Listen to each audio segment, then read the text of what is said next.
Hello, everyone. Welcome to the podcast with Bakhtiyar, and I am here with Ritika Saraswat. She is one of the international students who is working currently, has completed a degree from British Columbia, and she's working with Deloitte as a business analyst. And Ritika has done tremendous job in helping students who wants to pursue their degrees in international universities, and also she's doing pretty much in social entrepreneurship. Ritika, welcome to our show. Yeah, thank you so much. Happy to be here. And Ritika, tell me something like a quick intro about yourself, how you have like started from India, went to there, Canada, and how things are going. Yeah, no, definitely. So I think you already kind of touched base on a few things, but I left India, I think let's not say when I left India because I don't remember that, but I came to Canada about like 5 to 6 years ago, and I was Mhm. initially that in Vancouver finishing my undergrad, and then I came to move to Halifax for my job. So I'm Mhm. technically based in Halifax, but currently I'm in Toronto because I'm just traveling around. And Mhm. yeah, a bit about my journey would be, I started with a degree in kinesiology, like more of a science background, but and like along the way I just realized that business seems interesting and I might want to kind of try my hand at it. And that's when I started getting a bit more experience in the business space. Started working as a freelance consultant. I worked in that space for 2 years for startups and nonprofits in Canada and the US. And then Mhm. I moved on to the higher education space where I worked again for another a Mhm. year and or a year and a half. And I was like, you know what, this is a lot of fun and maybe I want to pursue consulting. It seemed like the best fit with the experiences I had had.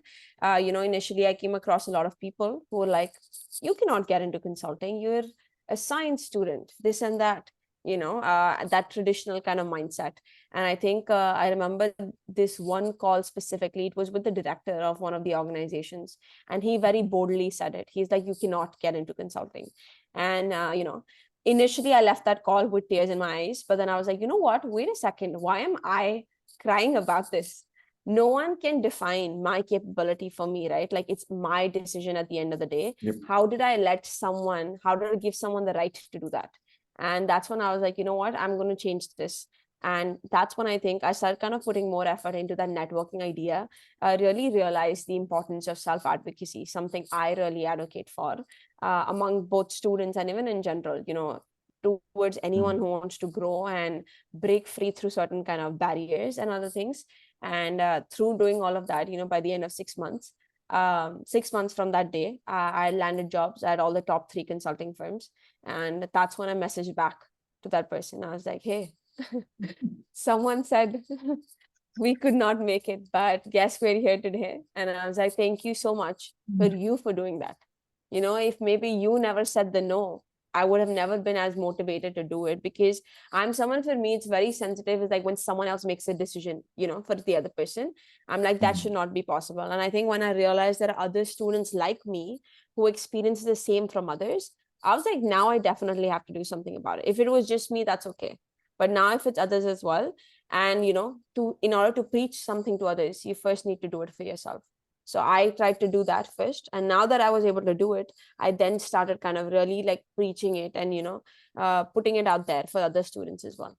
Yeah. Yeah, you said the right thing. The your degree is different from the current role, which is a mismatch.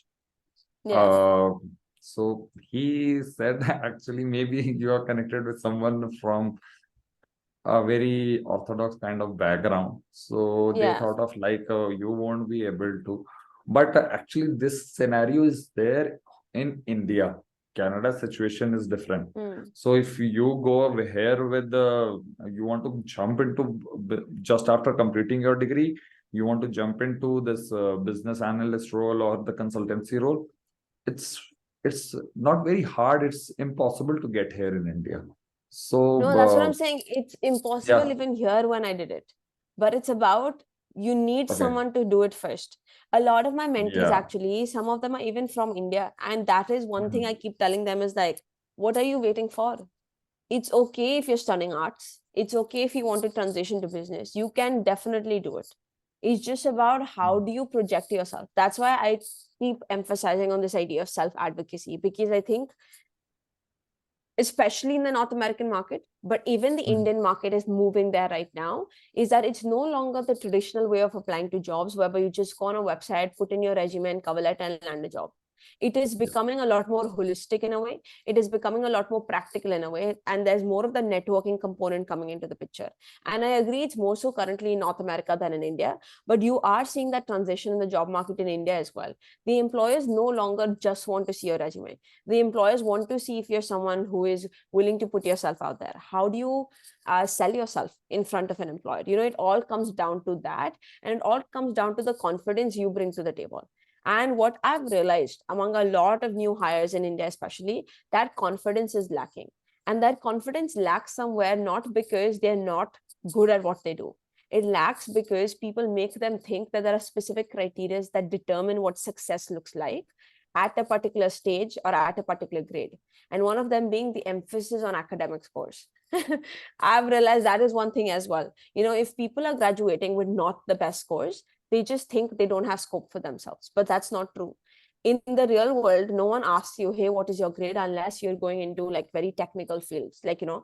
CPA, for example. Your grades are a big thing, or if you're going into engineering, or if you're going into medicine.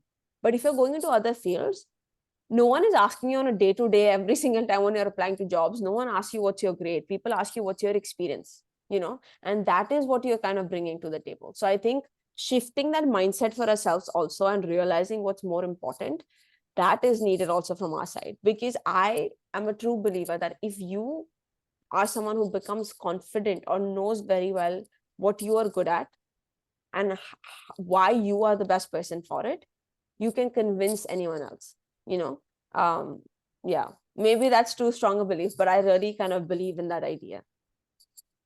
Yeah, like as you said, students here are tied in ropes, and there are several kind of ropes. Firstly, the Yeah, grades. Secondly, your own teachers. Thirdly, yeah, what society will say. Oh, yes, you are an engineer and you turned out to be a photographer. exactly, This is like it's at society at large, not and that a person, that student is tied up in those ropes, and he need to do the same orthodox job which is defined in his degree exactly, or her yeah. degree. Yeah. So that's the, and you said like you have a lot of mentees. Coming to the next point, so mentees, I have heard a bit about you, and I went through your profile, and you are doing a tremendous job for Oh, those thank students. you. Yeah, people don't know about you much because you don't come up like advertising those things which people usually do on LinkedIn. And that is, I don't know, your strategy, your things are different, but you are doing a tremendous job. So tell me something about, I've seen your link tree which is attached in your LinkedIn profile. Yeah, So tell me something about how, and there are very, like, ask me any question, free access to resources. What are all those things you are providing? What kind of services, or what free services, and what are the paid services you are providing? yeah. No, so I do well. This is, you are marketing me in a way. Thank you so much for giving me the opportunity to do this. No, I think for me it's like, I think the part where you mentioned, I don't very explicitly mention that I'm doing this, is because I'm involved in a bunch of things right now. Like, career consulting is not just one thing I do. I'm also like the co-founder for Redefine. We also do a lot of social entrepreneurship and social impact work that I'm involved in. I'm also a consultant at Deloitte, so a business analyst at Deloitte. And so, like when you have so many things attached to yourself, it's very difficult to prioritize one. And I don't want to prioritize one because I don't know which is the one I want to invest myself totally in. All of these areas are essential components to me. One of the areas satisfy my financial needs and my passion needs to a certain extent, but the other areas are purely passion and impact driven, and I will never let go of those. looking at the person I am, because I have responsibilities attached as being that CEO of that nonprofit, which is now converted into a social enterprise. Those 15 to 20,000 students we serve, I have responsibilities of them on my shoulders, which I don't want to let go of. And then you have something else. So I think in that case, as you rightly pointed out, it's very difficult to kind of stick to one and advocate for it. And I do not want to become the go-to person for career consulting, if that makes sense. I don't know what I want to become the go-to person for yet, but I do know I want to become the go-to person for something. I'm just figuring out what that is. And coming to the part of like, what do I really provide? So, when I kind of made the transition for myself from like a science background to a business field, I really started realizing the number of students who face similar issues, because initially I did not know if that was the case or not. And once I started sharing my story on LinkedIn, I had so many more students reach out to me telling me, hey Ritika, I'm experiencing the same thing, can you please guide me? And more than that, it was also regular business students who reached out to me telling me that, hey, you come from a different background, and because you were still able to make the transition, I think I want to come to you and get the advice, because if I'm in a business field and I'm already 50% there, maybe you can help me finish that remaining 50% a lot faster and a lot quicker, because you were able to do that entire 100% for yourself. I was like, yeah, that makes sense. And I think that's how organically then the students just started coming to me. And I think it just happened is like, I believe in quality work. I made sure that even if initially it was 5 students who were coming to me, I give them the work and help them see results that they did not see before. And that is what happened. The students started seeing results. They started landing jobs that they had already wanted to do, internships, co-ops. And as a result, they started spreading the word. And then organically, those 5 students grew to 10, 15, 20, 25. And now in the last 1 year, I've been able to work with more than 300 students. So it organically kind of grew. And I think I just leverage LinkedIn recommendations as well, and Topmate as a platform also. Shout out to them. It's a great platform where students, when they come on there, they're able to see the number of calls I've recently had in the last 6 months or 4 months I've started the account. And they're able to see, the price ranges and everything. Initially, like a lot of my sessions have always been paid. And because I feel like, again, coming back to the question of quality work, because of the multiple things I'm involved in, I know I cannot dedicate a lot of my time to answering every student's questions on LinkedIn. That's why I then created like, I created an account on a platform where I can sell certain services, because I thought is like, okay, if students really need this, and students who can actually invest a certain amount, the amount I charge for my sessions is almost 3 times less than what any other consultant or a business analyst from any other company would charge generally for, case interviews, etc.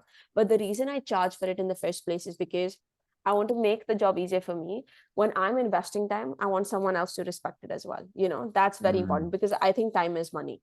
And if I'm investing those 30 minutes with someone, I want to get a student who is actually passionate about it and is thus willing to invest those $30-$40 to get that particular session.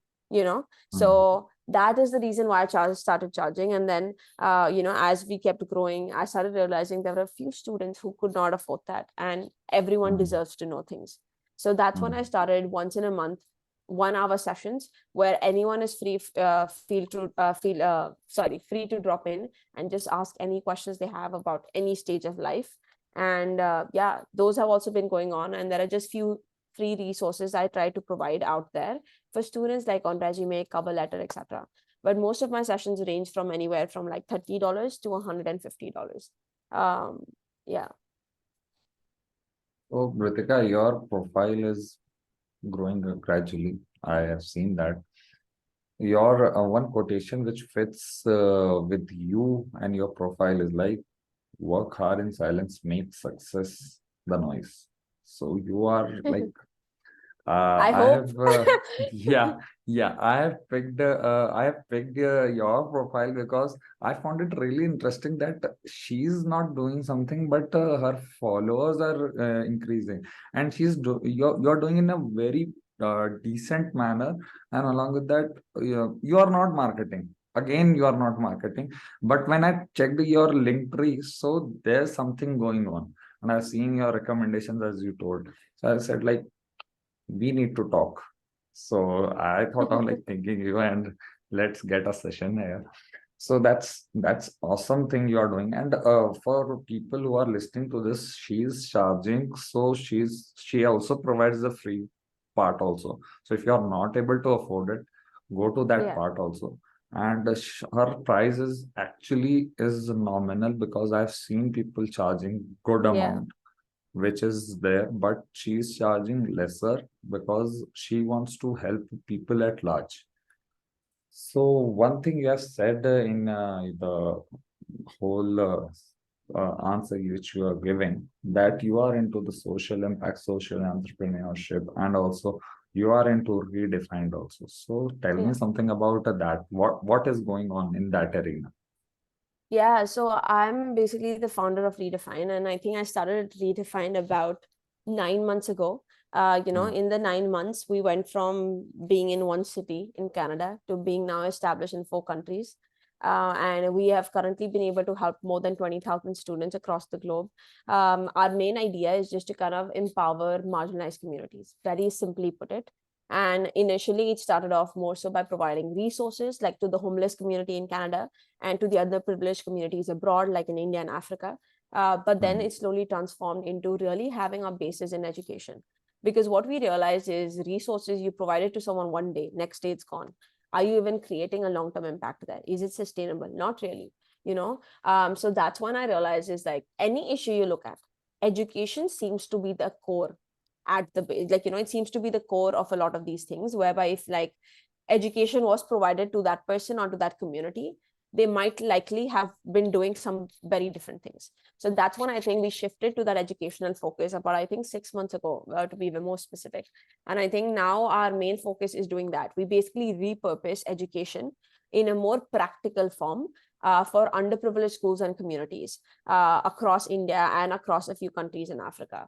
And we usually cover areas like sexual and menstrual education, financial literacy, entrepreneurship, building practical and soft skills like such as leadership, public speaking, and communication. So our whole focus is on not just providing academic education to people, it's more so providing education in a form that's more practical.